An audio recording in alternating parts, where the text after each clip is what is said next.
हाँ जी, नेक्स्ट देखो अपने को प्रॉब्लम है बी सानी chartered accountant firm has 4 corrected chartered accountants each of whom can be assigned any of the 3 audit assignments. देखो 4 चार्टर्ड अकाउंट्स है और 3 ਤੁਹਾਡੀਆਂ फर्म्स है। देख के ही पता लगता है कि अनबैलेंस्ड प्रॉब्लम है क्योंकि असाइनमेंट ਦੇ ਵਿੱਚ ਜਿੰਨੀਆਂ नंबर ऑफ रोज़ ਹੁੰਦੀਆਂ उन्ने नंबर ऑफ कॉलम्स होने चाहिए। ਇੱਥੇ ਹੁਣ चार्टर्ड अकाउंटेंट्स अपने 4 है और नंबर ऑफ फर्म्स ਜਿਹੜੀਆਂ ਆਪਣੀਆਂ 3 ਦਿੱਤੀਆਂ ਹੋਈਆਂ therefore we will add a dummy column by taking cost in each column is equal to 0 क्योंकि अनबैलेंस्ड प्रॉब्लम है इस करके ਅਸੀਂ डमी कॉलम ਜਿਹੜਾ all 0 कंसीडर कर लिया।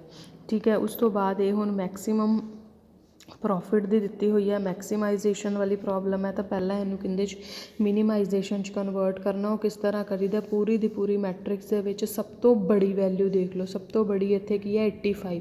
ਹਰ ਵੈਲਿਊ ਨੂੰ 85 ਦੇ ਵਿੱਚੋਂ ਮਾਈਨਸ ਕਰ ਕਰਕੇ ਲਿਖੀ ਚਲੋ। Now it is the minimisation problem. ਉਸ ਤੋਂ ਬਾਅਦ ਇਹਨੂੰ ਐਜ਼ ਇਟ ਇਜ਼ ਜਿਵੇਂ ਤੁਸੀਂ ਸੋਲਵ ਕਰਦੇ ਹੋ ਰੋ ਰਿਡਕਸ਼ਨ ਕਾਲਮ ਰਿਡਕਸ਼ਨ ਉਸ ਤਰੀਕੇ ਨਾਲ ਸੋਲਵ ਕਰ ਲੈਣਾ।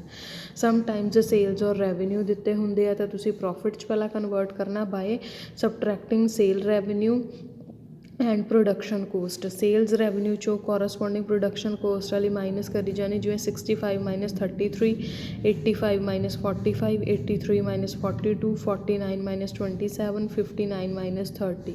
सिमिलरली हर टर्म चो नैक्सट वाली टर्म माइनस करके लिख लैनी है। सो ये तुहाडी प्रॉफिट मैट्रिक्स बन गई। पहला इनू लॉस च कन्वर्ट करना और फिर उन्होंने सॉल्व करना। ठीक है, सो असाइनमेंट दे विच मोस्टली इस तरह दियां ही प्रॉब्लम्स आउणगियां। इस तो इलावा अगर किसी को कोई प्रॉब्लम आती है तो पूछ लेना। ट्रैवलिंग सेल्समैन की है कि कोई भी इहदे च कोस्ट अगर डिफाइन करिए तो इहदे च पहले वाला फर्स्ट टू फर्स्ट सैकेंड दा सैकेंड थर्ड दा थर्ड फोर्थ दा फोर्थ और फिफ्थ दा फिफ्थ जोड़ा वै वो इनफिनिटी पाया होएगा या ब्लैंक साइन पाया होगा। मतलब पहले वाले ने पहले तो नहीं जाना, मतलब या कह लो कि अपने शहर दे विच अगर किते जाना तो उनकी कोई भी कोस्ट ऑफ ट्रांसपोर्टेशन नहीं है। ठीक है, इस तरह नाल तुहाडी कॉलम रिडक्शन है।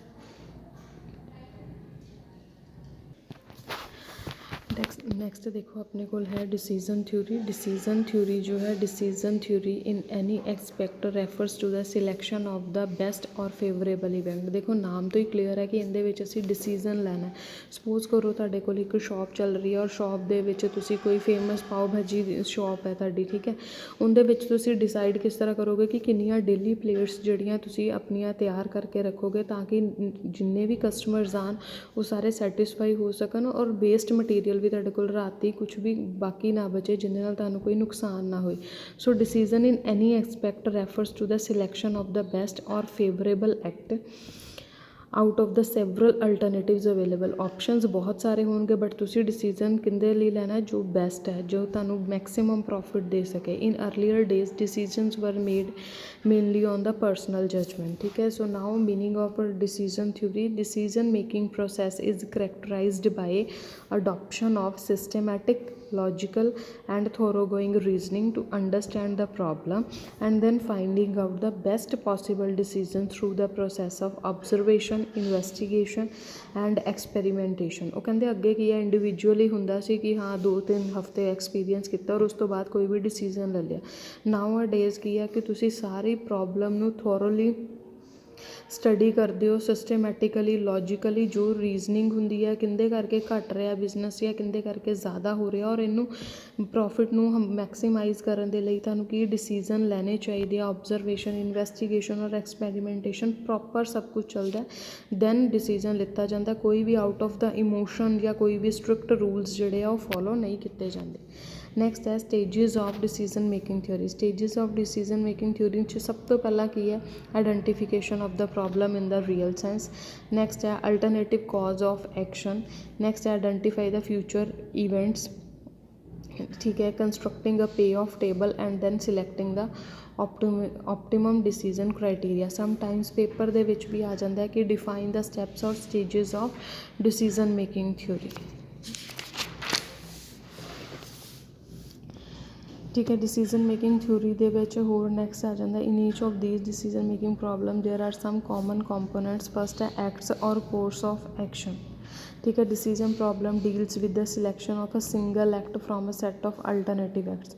जिन्ने भी तुहानूं अल्टरनेटिव एक्ट्स दिते आ उहदे विचों एक सिंगल नूं स्टार्ट करना, मतलब लैके किहड़ा चलोगे जिंदे नाल तुहाडा प्रॉफिट जो है मैक्सीमाइज हो सके। ठीक है। So acts will always be on the left side column A1, A2, A3 or AN or and on the upper portion of the table A1, A2, AN। next है events or states of nature। events है if outcome of some action is not known in advance then outcome is uncertain but is vital for the choice of any event। when there are many possible outcomes of the event one cannot predict what will happen। ठीक है। Sometimes ਉਹ ਕਹਿੰਦੇ ਕੁਛ results ਜਿਹੜੇ ਆ certain ਹੁੰਦੇ ਆ, ਜਿਵੇਂ ਸਪੋਜ਼ ਕਰੋ ਤੁਹਾਨੂੰ ਐਡਵਾਂਸ ਦੇ ਵਿੱਚ ਹੀ ਕਿਸੇ ਚੀਜ਼ ਦਾ ਆਰਡਰ ਮਿਲ ਗਿਆ, 100 ਪਲੇਟਸ ਦਾ ਆਰਡਰ ਮਿਲ ਗਿਆ ਔਰ 100 ਦੀਆਂ 100 ਪਲੇਟਸ ਹੀ ਉਹਨਾਂ ਨੇ ਤੁਹਾਡੇ ਕੋਲ ਪਰਚੇਜ਼ ਕਰ ਲੈਣੀਆਂ। ਸੋ ਇਨ ਐਡਵਾਂਸ ਪਤਾ ਹੈ ਕਿ ਕਿੰਨਾ ਪ੍ਰੋਫਿਟ ਹੋਏਗਾ, ਬਟ ਸਮਟਾਈਮਸ ਅਗਰ ਰੈਗੂਲਰ ਸ਼ੌਪ ਦੀ ਤੁਹਾਡੀ ਗੱਲ ਕਰੀਏ ਤਾਂ ਤੁਹਾਨੂੰ ਨਹੀਂ ਪਤਾ ਕਿ ਤੁਹਾਡੇ ਕਿੰਨੇ ਕਸਟਮਰਸ ਆਉਣਗੇ, ਤੁਹਾਡੇ ਕੋਲ ਪ੍ਰੋਫਿਟ ਹੋਏਗਾ ਜਾਂ ਫਿਰ ਜਿਹੜਾ ਸਮਾਨ ਬਣਾਇਆ ਉਹ ਵੀ ਨਹੀਂ ਵਿਕੇਗਾ। ਠੀਕ ਹੈ। ਸੋ ਸਮਟਾਈਮਸ ਆਊਟਕਮਸ ਜਿਹੜੀ ਹੈ ਉਹ ਅਨਸਰਟਨ ਹੁੰਦੀ ਹੈ ਡਿਸੀਜ਼ਨ ਦੀ।